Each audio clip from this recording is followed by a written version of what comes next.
Radyo Philippines Standard Time, oras sa Bilogan na Pilipinas, 16 minutos, makalihis ang alas 11 sa pagkod. Bobo Hanay sa tanghali. Diretso tabi kita mga kabombo digdi sa tuyang programa and duman kita sa Zoom partner at dyan kita sa linya kang TUCP, particularmente sa pong spokesperson ng Trade Union Congress of the Philippines, si Sir Carlos Miguel S. Oñate. Ini may kinaraman tabi mga kabombo sa dagdag sahod na 85 pesos wage increase para po mga kabombo dyan po sa parte kang National Capital Region. Kasi kung babalikan po ba ganyan to ay piga-announce kasuod kan Department of Labor and Employment, ito tabing dagdag na 85 pesos na minimum wage para po sa mga minimum wage earners dyan po mga kabombo sa parte kang NCR. So ngunyan, may hapot ang TUCP kung hainda tabi ang transparency kuda accountability digdi po sa 85 pesos na wage increase. Idadagos manggiraray data bininda ang laban para sa 200 pesos na national wage hike dyan po mga kabombo sa Kongreso. Tama-tama, nasa line na po niya to si Sir Carlos Miguel S. Oñate, ang ating pong Trade Union Congress of the Philippines spokesperson. Sir, magandang umaga. Welcome po sa programa. Si Bombo MJ po ito. Ay, magandang umaga din po sa inyo at sa lahat po ng mga taga-subaybay sa Bombo Radio. Maraming salamat po sa imbitasyon ulit. Yes po. Sir, kung babalikan natin kahapon, in-announce nga po ng ating DOLE Secretary ito pong pagkakaroon ng minimum wage increase sa ating pong mga manggagawa sa itong mga nasa pribadong sektor, especially dyan po sa NCR. So, ano po yung naging reaction din po natin about dito sa 85 pesos wage increase and at the same time, ibibigay pa sa dalawang bahagi? Opo, no? Ito po yung pinakamataas na increase sa Metro Manila po, no? Walang issue po ron. Pero hindi po ito historic dahil para nga pong limos ito pero ginawa pang dalawang bigay. At tandaan po natin, no, sa ating mga kaubayan sa Legazpi, sa Albay, at sa Region 5, ay hindi po tayo kasama dito sa increase na ito, no? Ito pong 85 peso increase is only for the 1.1 million minimum wage earners in the National Capital Region, in Metro Manila.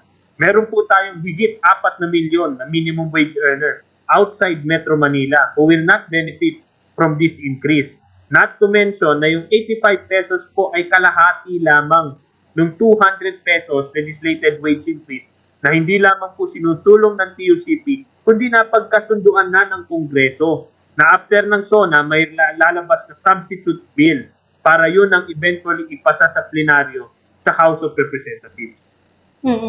So, yun nga talagang sa ngayon is sa part po ng TUCP, tuloy pa rin po itong ating pinapanukala sa Kongreso na 200 pesos na national wage hike. Tama po kayo, no? Bakit po ba 200 pesos? Hindi po 200 pesos lang dahil ito yung napasa na natin nung last Congress. But the reality is, no, sa iba't ibang reyon, kasama po dyan sa Region 5, sa Metro Manila ka man, ay higit kumulang na pong 200 pesos, 200 piso na ang nakain ng inflation dun sa purchasing power ng ating sweldo. At the same time, 200 pesos din po ang kinakailangan ng ating mga higit 5 million minimum wage earners nationwide para po sila ay angat man lamang doon sa antas ng kahirapan based sa government poverty threshold.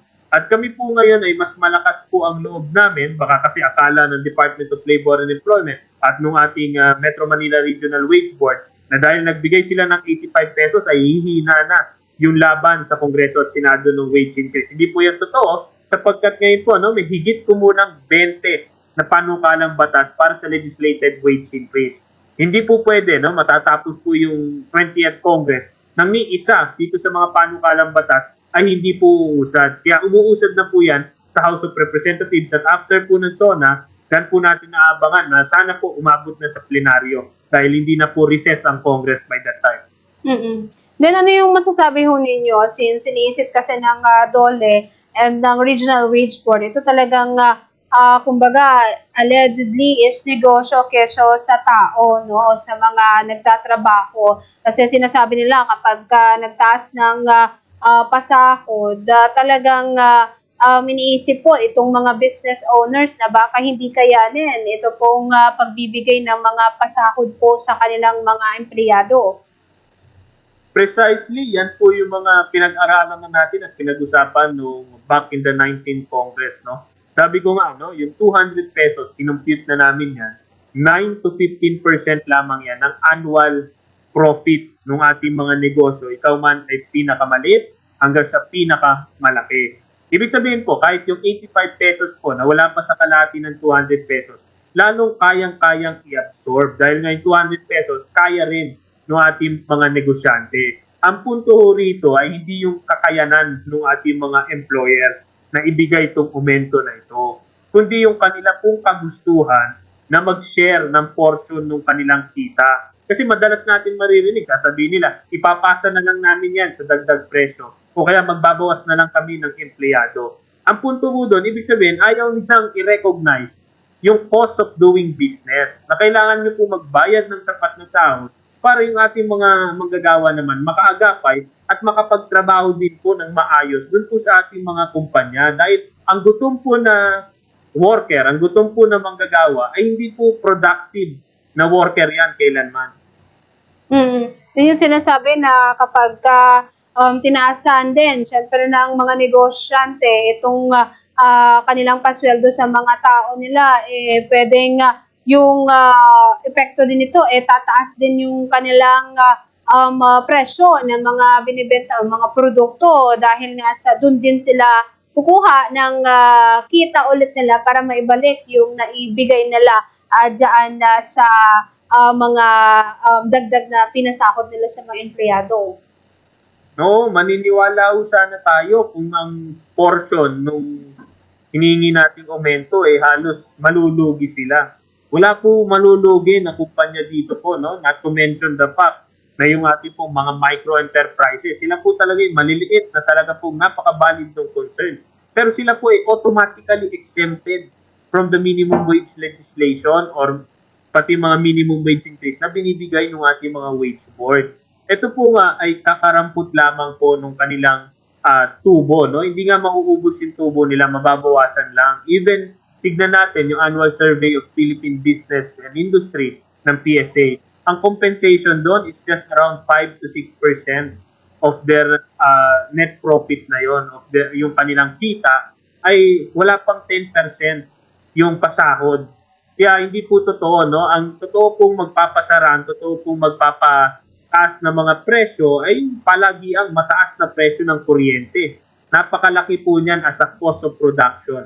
Ganun din po, no, yung ating GDP growth daw babagal dahil magbibigay ng increase. Hindi po totoo yun, no? Nangyari po lahat, no? Meron tayong pinakamataas na inflation in 3 years, pinakamababang purchasing power in 8 years.